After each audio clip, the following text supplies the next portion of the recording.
Pinagbantaan nga ni Dillon Brooks itong si LeBron James ngayong nasa 76ers na nga siya.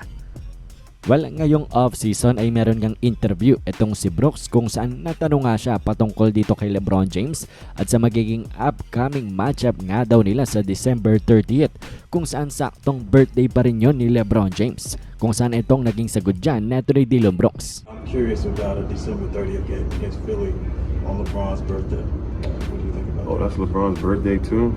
He did tell me that in the playoff series. I'm excited. That's more ammunition for me to win that game. But it should be fun. Is that at home? Yes. Oh, nice. Are you disappointed you're not going to see him as often? No, I'm not at all. But it'll build up for the games that we play. Well, para nga sa kanya ay magiging exciting nga daw ang pakikipagharap nga nila dito sa Philadelphia 76ers. And more ammunition nga daw, more bala, more motivation pa para kay Dillon Brooks para nga talunin nila ang Philly kapag pinaharap nga nila ito for the first time nang dahil birthday din daw yon ni LeBron James. It should be fun nga daw.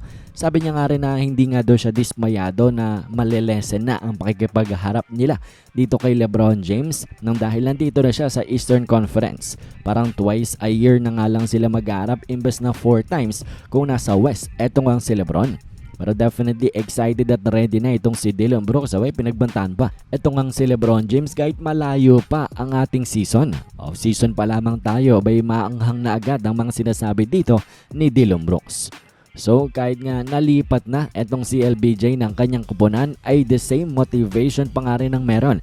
Eto nga si Brooks sa pakikipagharap niya dito kay LeBron. Kahit most of the time ay nagwawagi nga itong si LeBron sa matchup nga nila against dito kay Dillon ay wala pa rin, hindi pa rin nagbabago. Eto nga mentality ni Brooks sa pakikipagharap niya dito kay LBJ. Palagi niya pa rin gusto ngang talunin.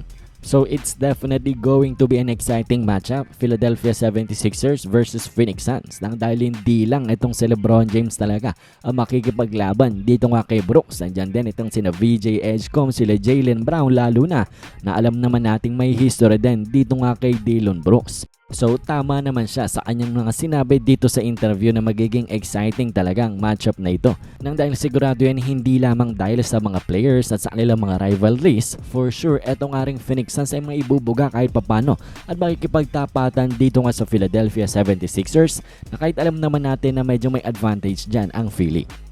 Pero anyways, kayo ba ano bang prediction nyo? Ano inyong masasabi, inyong opinion patungkol nga dito sa mga sinabi ni Dillon Brooks kay LeBron James na para bang nagbabanta na kahit malayo pa ang kanilang pagharap? Komento nyo lamang inyong mga opinion sa ating comment section.